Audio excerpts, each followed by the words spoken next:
Nicolas, la compagne de notre président a reconnu que désormais elle allait tweeter cette fois dans la bouche avant de tweeter. Alors aujourd'hui, il y a plus de 5 millions de personnes en France qui utilisent Twitter pour des fins professionnelles et personnelles, mais finalement, ça sert à quoi Twitter pour une entreprise? Est-ce que c'est vraiment utile? Alors, je sais que tu vas me répondre oui.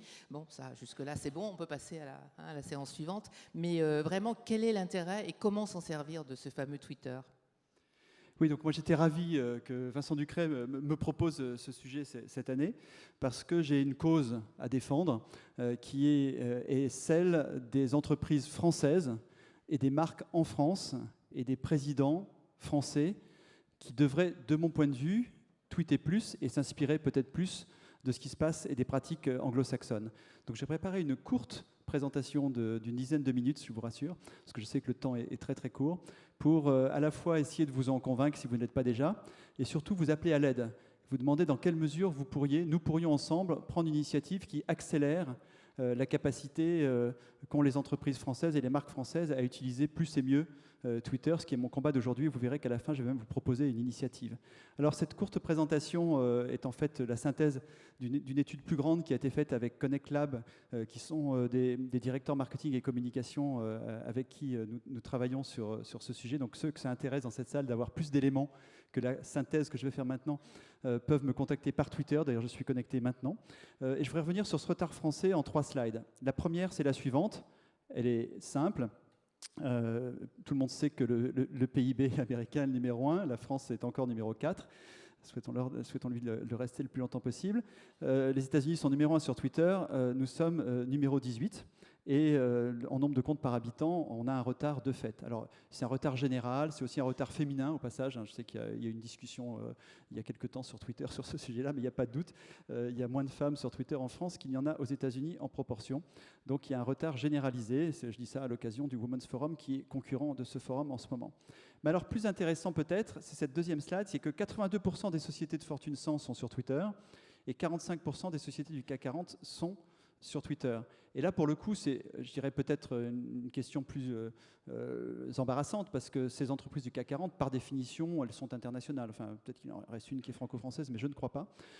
Et donc, on peut se poser la question du retard vu à l'aune des entreprises. Et puis, alors, quand on regarde la slide suivante, alors, au passage, une statistique récente que j'ai trouvée via Twitter, c'est que 88% des utilisateurs Twitter suivent au moins une marque ou une entreprise. Donc, c'est clair que les gens ne suivent pas que des comptes de personnes, ils suivent aussi des comptes de marques. Et quand on rentre chez les CEO, il y a quand même en France très peu de patrons qui communiquent. Il y en a quelques-uns.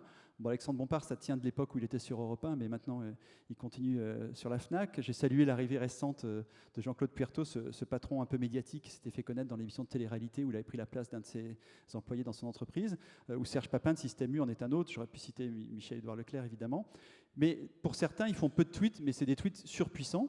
Vous connaissez tous, je ne reviens pas dessus, le cas de Xavier Niel et de son fameux premier tweet qui marque le début du buzz et de l'histoire de l'arrivée de Free dans la téléphonie mobile. Donc ils sont relativement peu. Et en plus, il y a un gap d'âge incroyable, puisque 32% des CEO de moins de 40 ans participent chaque jour aux conversations sur Twitter, contre 1% des CEO de plus de 50 ans. Donc je suis ravi de faire partie de ce 1%, du coup je suis navré de vous donner mon âge, mais en l'occurrence ça fait vraiment pas beaucoup, et donc on voit qu'il y a un gap d'âge considérable, et dont on peut penser qu'il va être rattrapé aussi bien aux États-Unis qu'en France. Donc voilà quelques chiffres que je voulais partager avec vous sur le retard français, le retard des CEO, le retard des marques aujourd'hui sur Twitter. Alors qu'à l'inverse, on voit une accélération considérable, on l'a vécu en France, ça a eu avant dans d'autres pays, de Twitter dans nos vies et dans nos vies quotidiennes. D'abord, nos enfants, pour ceux qui sont en âge d'avoir des ados, le sont de plus en plus. Vous le savez, cette année est l'année, j'allais dire, où les ados sont rentrés sur Twitter. Certains disent qu'ils viennent d'ailleurs, mais en tout cas, ils utilisent Twitter comme ils ont utilisé à un moment donné MSN, puis Skype, puis Facebook. Les voilà sur Twitter. La télévision, c'est un phénomène. Alors, j'ai pas le temps de vous montrer. On m'a demandé de faire très court, donc je voulais vous montrer cette petite vidéo de 2 minutes qui va commencer derrière moi. c'est l'usage de Twitter à la télévision américaine, dont au passage s'inspire à juste titre, me semble-t-il, les chaînes de télévision françaises, que ce soit TF1 qui a fait une ou deux expérimentations très intéressantes, ou D8, vous l'avez peut-être vu cette semaine, qui s'est aussi lancé en étant très twitterisé. Et donc il y a vraiment un usage naturel aujourd'hui de Twitter à la télé américaine, à la fois pour compter, j'allais dire en temps réel, l'intérêt des gens pour un sujet donné, à la fois pour lancer des hashtags dans les talk-shows qui, d'une certaine manière, permettent de démultiplier la visibilité de l'émission. On est tous rentrés dans la social TV, je pense que vous êtes comme moi, si vous êtes sur Twitter, vous regardez en même temps la télévision et les commentaires qu'en font vos amis sur Twitter, qu'il s'agisse d'un match de foot ou de rugby, ou qu'il s'agisse des élections présidentielles.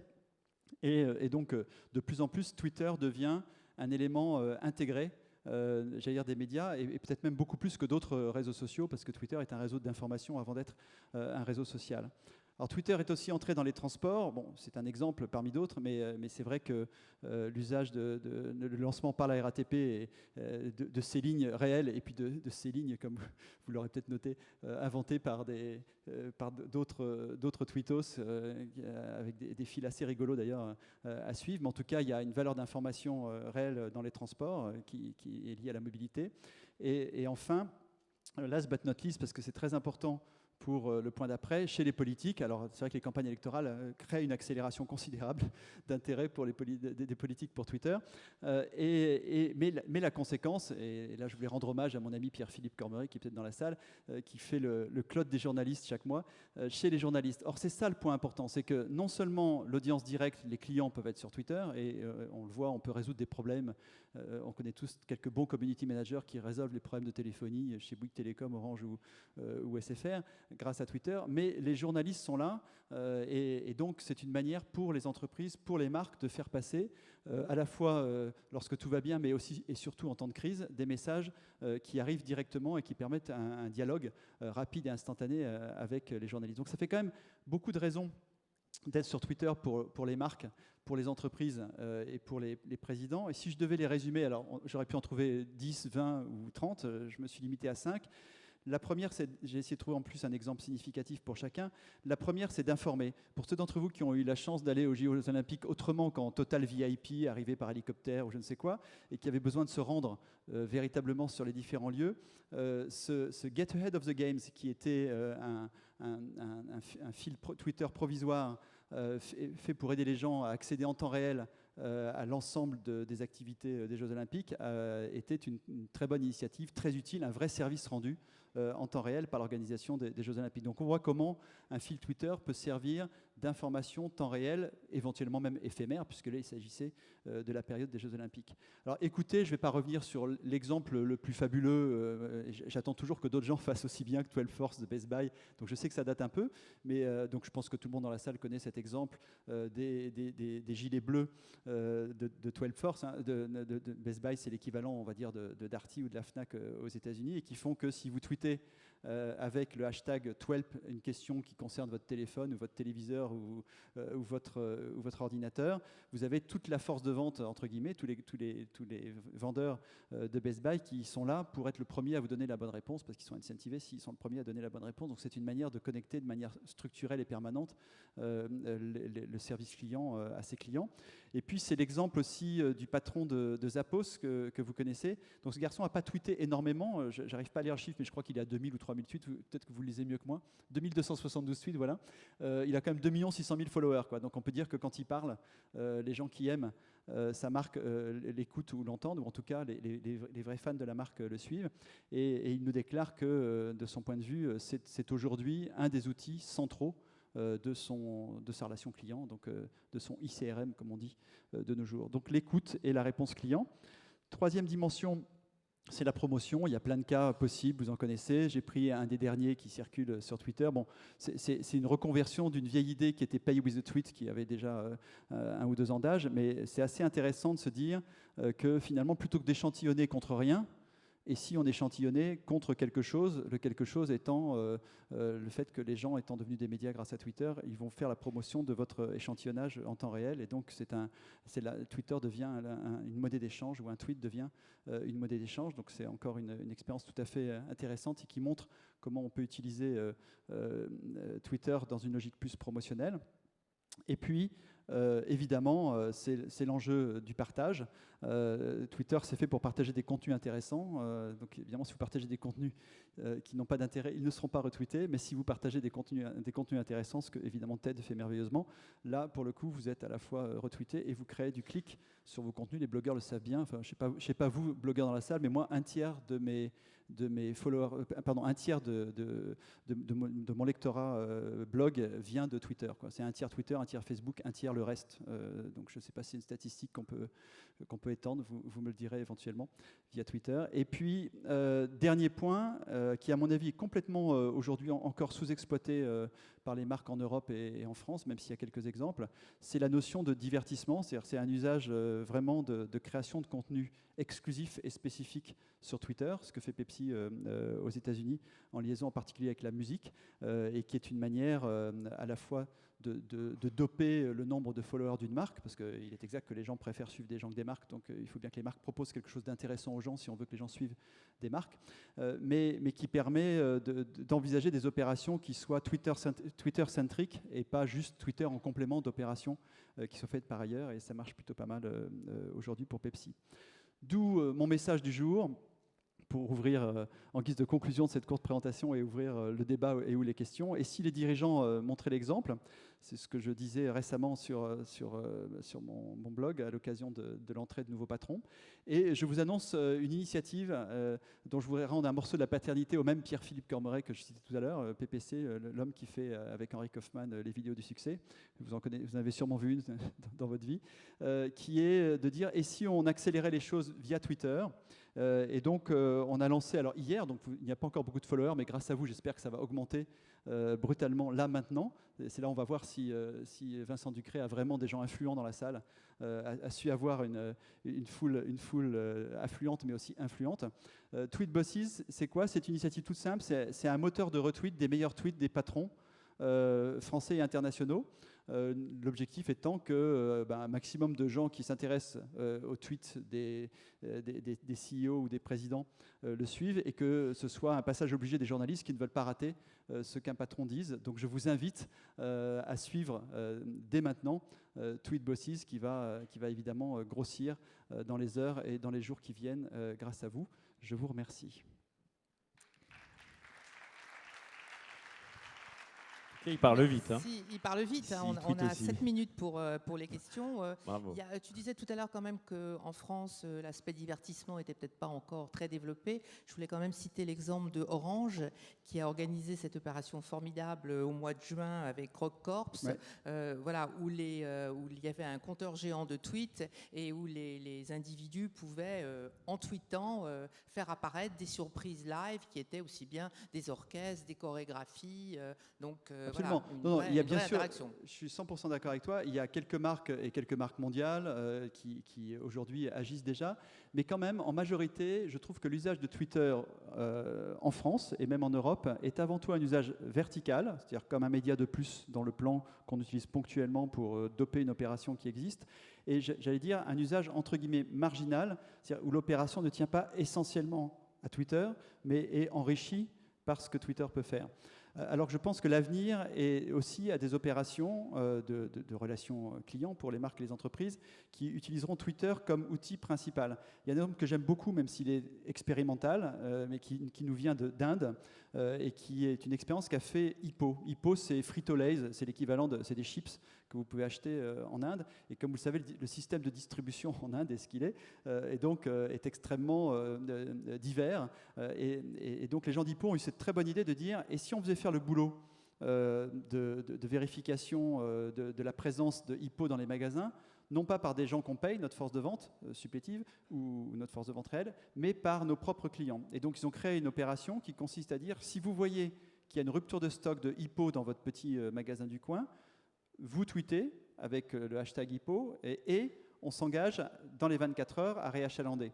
Donc on voit comment une opération est principalement Twitter-centrique, et permet à la fois à la boîte de faire une économie, ça lui évite d'envoyer des gens faire l'inspection, et en même temps créer une relation renforcée avec ses clients. Donc moi je pense que c'est vers ça qu'on va tendre progressivement, c'est-à-dire un usage de Twitter beaucoup plus central et pas uniquement vertical et marginal. On a droit à des questions dans la salle ou Avec plaisir. On a droit à 5 Là, minutes. il n'y a qu'à Alors, lever est-ce la qu'il y a main et je transmets les micros. Si vous avez des questions pour Nicolas. Ou des observations ou des compléments. On m'a demandé si c'était quoi pour toi le tweet qui tue. Alors, il y a le tweet qui tue positivement. Je m'excuse, je n'ai pas cité l'auteur de ce tweet, mais enfin, en tout cas, je vais le retrouver. C'est quoi pour toi un tweet qui tue? Alors, le tweet de Valérie Trierwiller est clairement un tweet qui ne l'a pas complètement tué, mais qui l'a quand même beaucoup abîmé. Je suis bien placé pour le savoir. Et je dirais, c'est aussi une manière de ne pas être naïf et de rappeler qu'il y a des risques, y compris pour les patrons. Je ne sais pas si vous avez suivi ce qui est arrivé à Jack Welch cette semaine. Donc, vous voyez qui est Jack Welch, l'ancien patron de General Electric, qui est un mythe vivant du management, qui a écrit des tas de bouquins que je vous invite à lire parce qu'ils sont plutôt intéressants, et qui a fait un tweet maladroit à l'occasion de la sortie des statistiques du chômage aux États-Unis. Vous savez que juste après le débat sur lequel Obama n'a pas été au meilleur de sa forme, le lendemain sortaient des statistiques du chômage qui montrent qu'ils sont revenus à 7,8, c'est-à-dire le taux de chômage d'il y a 4 ans aux États-Unis. Et Jack Welch a fait un tweet qui manifestement est pro-Romney, si on suit son fil Twitter, a fait un tweet assez lâché, on va le dire comme ça, voire un soupçon agressif sur n'y a-t-il pas une manipulation des chiffres. Et évidemment, il est rentré dans un tweet bashing énorme de la part à la fois des démocrates qui ont voulu le contredire et de la responsabilité qu'il prenait en tweetant de cette manière-là. Bon, il a fini par reconnaître qu'il aurait dû mettre un point d'interrogation à son tweet plutôt que d'en faire une affirmation. Et deuxièmement, il a dit qu'il allait arrêter un moment Twitter pour, un peu comme on le disait tout à l'heure, tourner cette fois son tweet dans sa bouche. Donc c'est vrai que pour le moment, on a vu plus de tweets qui tuent dans le mauvais sens, c'est-à-dire qui tuent vraiment, que de tweets qui tuent dans le bon sens. Pourquoi? Parce que, mais par contre, le tweet qui tue dans le bon sens, en France, il n'y a pas de doute, c'est le lancement de Free. C'est-à-dire que la requête est dans les starting blocks. Il y a la popularité aussi de Xavier Niel. C'est parce qu'il a été relayé, parce qu'il a été médiatisé, parce que c'était devenu un énerpant, mais il va rester, j'allais dire, un exemple d'un tweet qui crée une valeur ajoutée considérable dans un système de communication. Donc ça marche dans les deux sens, mais c'est vrai qu'il faut être vigilant, c'est-à-dire qu'il faut faire en sorte que les gens qui utilisent Twitter, en particulier quand ils ont une position importante dans la société, c'est vrai des politiques, des journalistes ou des présidents, il faut quand même qu'ils relisent leur tweet avant d'appuyer sur le bouton dans la mesure du possible. Sans compter ce qui devait tous arriver, de faire des messages personnels qui deviennent publics sur Twitter quand on ne maîtrise pas bien l'outil. Il y a une observation. Alors une question. C'était un tweet de Jean-Noël Chintreuil. Sinon, il y a une question. Le micro va arriver là. Un tweet de Jean-Noël. Il est dans la salle ou il est sur Twitter? Il est là-haut. Bonjour Jean-Noël, mais on va prendre la question là. Nicolas, bravo pour cette initiative. Donc, patron en France, PDG de grands groupes, quid de quelle langue devrais-je tweeter? C'est une très bonne question. Moi, j'ai l'impression qu'on peut tweeter en français et en anglais, probablement du même compte. Alors, je suis mal placé pour dire ça, parce que moi, j'ai ouvert 2 comptes.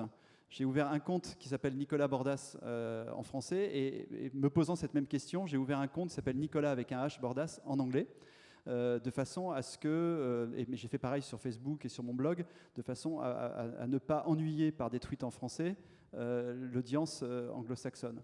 Mais au fond, j'ai quand même l'impression que quand on parle de tweets, si votre question est vraiment les tweets des CEO, je pense qu'ils peuvent parler à la fois la langue du pays, qui est leur langue maternelle, et la langue internationale lue par les journalistes internationaux et lue par leur audience internationale, parce que c'est quand même pas forcément des gens qui vont tweeter 6 ou 7 fois par jour, et au fond, quand ils ont un truc à dire, soit ça s'adresse à leur public français, ils le disent en français si c'est un CEO français, soit c'est à valeur mondiale et ils ont intérêt à le faire en anglais. Donc moi, je ne recommanderais pas nécessairement ce que je me suis appliqué à moi-même de manière très expérimentale pour nos clients. Je pense que déjà, avoir un compte tenu par eux-mêmes et par un community manager. Moi, je n'ai rien contre l'idée que des community managers travaillent pour les managers qui n'ont pas forcément l'habileté de leurs doigts qu'ont leurs enfants.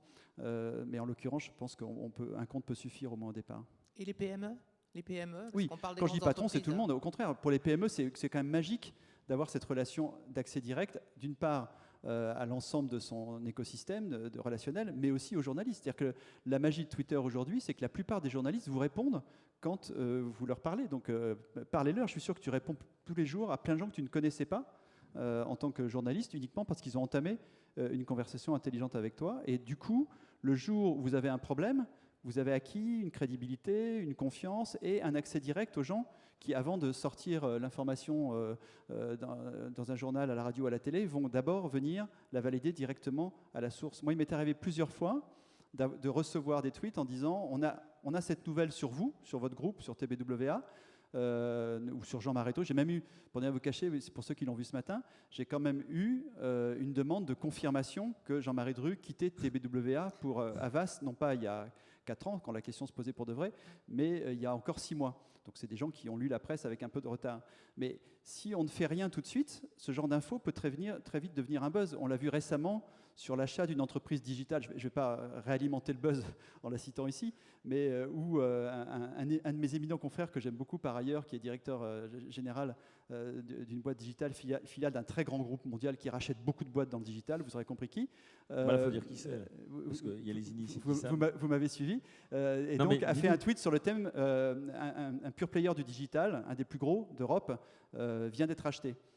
Évidemment, ça part comme une fusée, donc il a fallu heureusement que à la fois Havas qui était concerné et Full Six qui était concerné, parce que je finis par vous donner les clés du roman, ont été sur Twitter, ou été alertés sur Twitter et ont pu démentir dans la journée, et c'est pas sorti le lendemain dans la presse, dans les Échos ou ailleurs. Donc Twitter est aussi quand même un moyen de maîtriser, on peut dire que c'est un danger, parce que si on tweete mal, Dominique Delport vient de rentrer dans la salle, il a tweeté ce jour-là, et donc c'est à la fois un danger si on tweete mal, mais c'est quand même une opportunité de répondre juste à temps pour éviter qu'une fausse nouvelle se diffuse maladroitement ou trop vite. Jean-Noël Lao avait une question.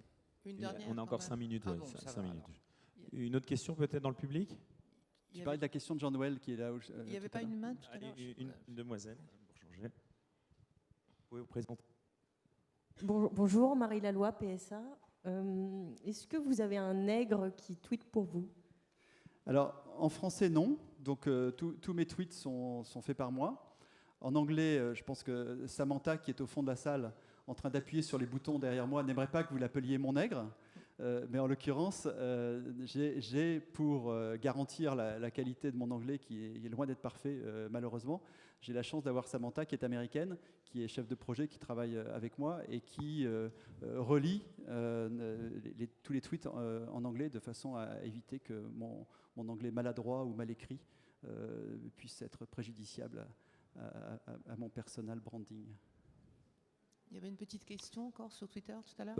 Il y en a beaucoup sur Twitter, mais autant peut-être dans la salle, s'il y a encore une ou deux personnes qui veulent poser une question. Non? Là-haut peut-être, non?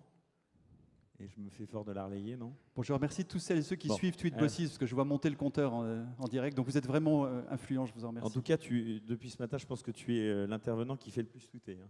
Je ne suis pas sûr, j'ai vu Aflalo qui a bien fait tweeter. Parce que je vous ai suivi toute la journée sur Twitter, il faut d'être là, et j'ai l'impression que Raphaël Aflalo a bien fait tweeter aussi. Au-delà des tweets, on peut te reposer des questions un peu plus tard. Hein. Absolument. Bien entendu. Voilà. Bon, eh bien merci Nicolas, on est parfait dans les temps. Bon, bah, Merci et on à va vous. en profiter pour Bonne passer merci. au Bonne panel soirée. suivant. On peut l'applaudir.